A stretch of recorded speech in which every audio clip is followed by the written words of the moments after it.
Jadi, jika telah terjadi, maka akan ada masa transisi antara tanggal kecil dan tanggal besar kiamat. Lalu kegelapan Dajjal muncul dan menjelajah sampai manusia. Danau Tiberias menjadi tujuan Dajjal, lalu menjangkau Ya'juj dan Ma'juj yang juga diizinkan Allah SWT keluar dari pengasinannya. Makhluk Allah yang jumlahnya sangat besar itu akan memuat apa saja yang ada di muka bumi. Danau Tiberias sementara krisis pangan akan melanda bumi hingga pada sangat bersedia. Laut pemirsa, semua itu akan dalam berita hari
ini. Bagian terdalam dari danau ini mencapai kedalaman 46 meter. Danau ini secara geografis memang terletak di wilayah Palestina dan Suriah, tetapi secara politis saat ini dikuasai oleh penjajah Zionis Israel. Danau yang terletak pada posisi 213 di bawah permukaan laut ini terhitung sebagai danau air tawar terendah di dunia. Dan danau kedua terendah secara umum setelah Laut Mati yang airnya 9 kali lebih asin dari laut biasa. Danau ini menjadi sumber air bersih bagi penduduk Israel untuk pertanian, sanitasi, dan air minum. Orang-orang Yahudi membangun permukiman mereka di tepi Danau Tiberias, juga resort dan penginapan bagi petinggi militer Israel, mengingat posisinya yang berdekatan dengan perbatasan Palestina dan Suriah sebagai antisipasi penyusupan pihak-pihak yang tidak mereka kehendaki. Wilayah ini pun menjadi kawasan wisata elit bagi militer dan pemerintah Israel. Bagi kaum Nasrani, kawasan ini juga menjadi tempat penting dan bersejarah. Di kawasan inilah Nabi Isa alaihi salam banyak menampakkan mukjizat Allah Subhanahu wa taala. Sementara bagi umat Islam tempat ini sangat istimewa karena di tempat inilah yang dikatakan Rasulullah Shallallahu Alaihi Wasallam sebagai danau yang jika airnya mengering sebagai tanda kemunculan Dajjal. Saat ini permukaan air Danau Tiberias telah mengalami penyusutan. Ini tentu menjadi musibah bagi kita semua karena masa kemunculan Dajjal semakin dekat. Saat kedatangan Dajjal, dia akan membawa fitnah yang besar bagi umat Islam di mana saja mereka berada. Sebagian besar manusia terkena fitnah ini. Sang Dajjal saat kemunculannya mengaku sebagai Tuhan, mengaku sebagai memiliki surga dan neraka.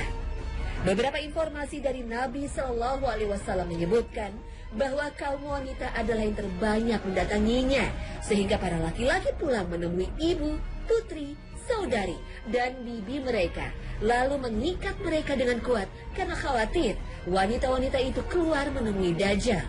Oleh karena itu, Rasulullah Shallallahu Alaihi Wasallam bersabda, hal yang paling saya takutkan akan menimpa kalian adalah Al-Masih Ad-Dajjal. Informasi nubuat dan prediksi Rasulullah Shallallahu Alaihi Wasallam bahwa menyusutnya air Danau Tiberias menjadi tanda dekatnya masa kemunculan Dajjal berasal dari Nabi Shallallahu Alaihi Wasallam yang mendapatkan laporan dari seorang Nasrani Syam dan kawan-kawannya yang sempat bertemu Dajjal di sebuah pulau asing. Sumber ini diceritakan oleh Fatimah bin Qais radhiyallahu anha. Dia berkata, saya mendengar juru panggil Rasulullah Shallallahu Alaihi Wasallam menyeru, salat jamaah, salat jamaah. Sebuah panggilan yang biasanya hanya diserukan pada waktu sholat atau apabila ada sesuatu yang sangat penting. Fatimah binti Qais kemudian melanjutkan kisahnya. Maka saya pun pergi ke masjid dan sholat bersama Rasulullah SAW. dan saya berada pada syaf pertama para wanita. Ketika Rasulullah SAW selesai sholat, beliau duduk di atas mimbar. Beliau tertawa, kemudian berkata, "Hendaklah masing-masing tetap di tempat. Tahukah Anda semua mengapa saya kumpulkan?" Para sahabat menjawab, "Allah dan Rasulnya lebih tahu." Beliau SAW bersabda, "Bukan karena suatu kabar gembira, bukan pula karena suatu ancaman, tetapi karena Tamim Ad-Dari yang tadinya seorang pemeluk Nasrani telah datang menyatakan keislamannya dan menceritakan kepadaku kejadian yang sesuai dengan yang pernah aku sampaikan kepada kalian semua tentang Al-Masih Ad-Dajjal. Dia menceritakan kepadaku bahwa Tamim Ad-Dari berlayar dengan 30 orang dari kawasan Lakhm dan Juzam. Lalu ombak besar membuat mereka terombang-ambing di lautan sebulan lamanya, hingga akhirnya mereka terdampar di sebuah pulau di arah timur matahari. Mereka pun turun dan duduk beristirahat dekat kapal mereka, lalu memasuki pulau tersebut. Mereka kemudian bertemu dengan makhluk melata yang dipenuhi bulu. Saking banyak bulunya, mereka sampai tidak tahu mana bagian depan dan bagian belakangnya. Kemudian mereka berkata, "Makhluk apakah engkau ini?" Makhluk itu berkata, "Aku adalah Jassasah." Jassasah dalam bahasa Arab artinya pengintai. Mereka bertanya, "Apa itu Jassasah?" Makhluk itu menjawab, "Pergilah kalian menemui laki-laki yang ada di gedung besar sana. Dia sangat ingin mendengar berita dari kalian." Tamim berkata, "Ketika makhluk itu menyebut nama seorang laki-laki, kami takut bahwa makhluk itu adalah setan. Maka kami pun bergegas pergi sampai kami menemukan bangunan besar itu, lalu masuk ke dalamnya. Di sana ada seorang manusia yang paling besar dan paling kuat yang pernah kami lihat. Kedua tangannya terbelenggu ke lehernya di antara kedua lutut dan sikunya. Kami berkata, 'Celakalah engkau, makhluk apakah engkau ini?' Dia menjawab, 'Kalian mampu menemukanku? Beritahu saya siapa kalian ini.' Tamim Ad-Dari dan rombongan menjawab, 'Kami adalah orang-orang Arab. Kami naik kapal laut. Tiba-tiba ombak pasang dan kami pun terombang-ambing selama 1 bulan sampai akhirnya terdampar di pulau Anda ini.' Laki-laki besar itu berkata, 'Beritahukan kepada saya tentang kebun kurma Baisan.' Kami berkata, 'Tentang apanya yang ingin engkau ketahui?' Dia berkata, 'Tentang pohon-pohon kurmanya. Apakah masih berbuah?' Kami berkata, 'Ya.' Makhluk itu berkata lagi, 'Ketahuilah, kurma-kurma itu hampir tidak lagi berbuah.' Makhluk itu kembali bertanya, 'Beritakan kepadaku tentang Danau Tiberias.' Kami pun berkata, 'Tentang apanya yang ingin engkau ketahui?' Dia berkata, 'Apakah di sana ada airnya?' Kami menjawab, 'Danau itu banyak airnya.' Dia berkata, 'Ketahuilah, airnya tak lama lagi akan habis.' Makhluk itu bertanya lagi, 'Beritahu saya tentang sumber air Zagan.' Kami berkata, 'Tentang apanya yang ingin kau ketahui?'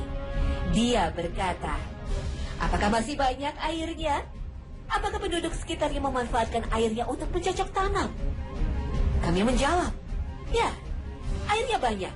Penduduk sekitar memanfaatkannya untuk bercocok tanam.'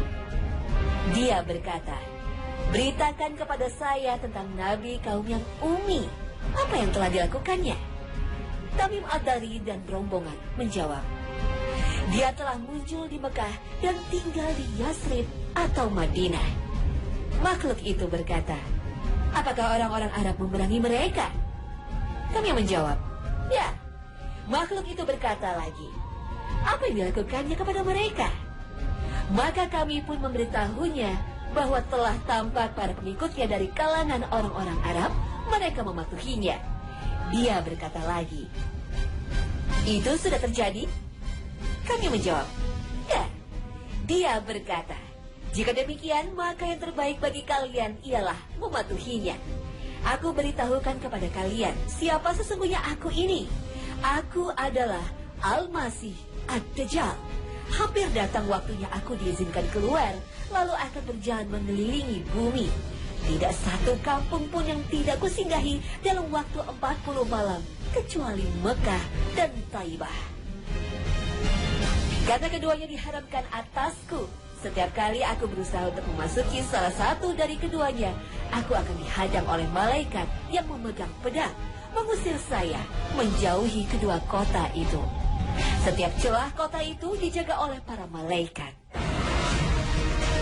Fatimah binti Qais yang mendengar dan menuturkan cerita ini berkata, Rasulullah SAW menghentakkan tongkat beliau ke mimbar dan berkata, inilah Taibah, inilah Taibah. Maksud beliau Taibah itu Madinah. Bukankah saya pernah menyampaikannya hal seperti ini kepada kalian? Para hadirin menjawab, benar.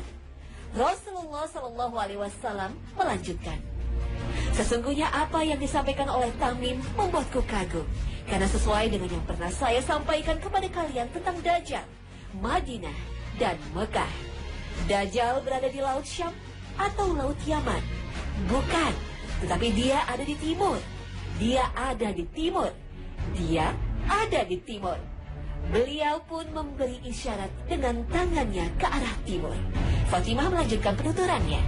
Maka saya pun menghafalnya dari Rasulullah SAW. Hadis riwayat Muslim.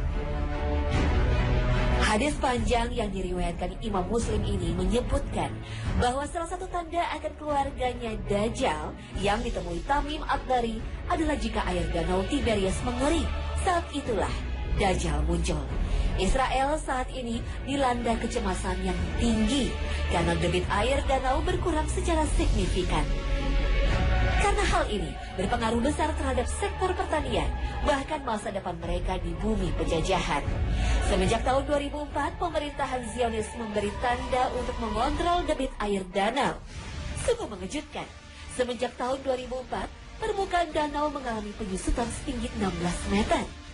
Bahkan Menteri Pertanian Israel menyatakan secara terbuka melalui kantor berita mereka bahwa debit air danau Tiberias mengalami penyusutan yang mengkhawatirkan. Berita ini tentunya tidak saja menjadi ancaman bagi rezim Zionis Israel, tetapi juga bagi kita umat Islam. Karena penurunan permukaan air danau Tiberias adalah salah satu tanda dekatnya waktu kemunculan Dajjal.